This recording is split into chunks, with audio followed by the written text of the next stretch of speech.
Pumanaw na po ang dalawa sa mga binatilyo na sabugan na hindi pa matukoy na kemikal sa Bukawi, Bulacan. Giit ng kanilang kaanak, walang sinindihan o pinaglaro ang pyrotechnic na fountain ang mga biktima. Nakatutok si Rida Reyes.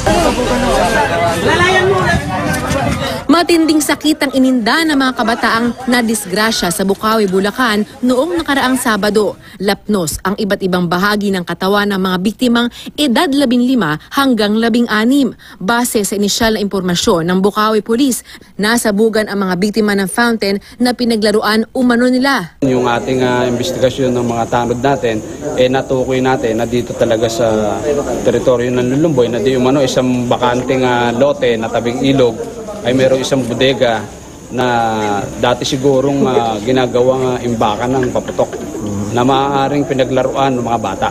Isinugod sa ospital ang mga binatilyo. Ilang araw lang pagkatapos ng insidente, pumanaw ang dalawa sa mga biktima, sina Isaac Paraiso at Jamil Rojas, parehong 15 taong gulang.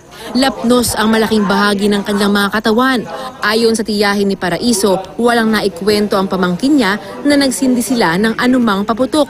Namimitas lang daw sila noon ng buko nang may makita silang mga drum na may tila durog-durog na uling at buhangin. Yung buko daw po, hinahampas nila ng hinahampas, pinapalo nila sa drum.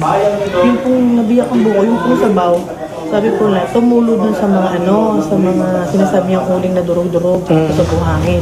Medyo umiinit po yung araw. So pagkakanan po namin, siguro nabasa yung sabi niya dun, nagulat na lang daw po siya, may sumiklab.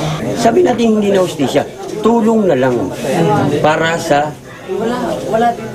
mga namat na nagkaroon ng karamdaman ng perwisyo nila na disgrasya. Nagpapagaling sa ospital ang 3 pang kasamahan nila. Inaalam ng mga otoridad kung sino ang nagmamay-ari sa barong-barong. Rida Reyes, Nakatutok, 24 Oras.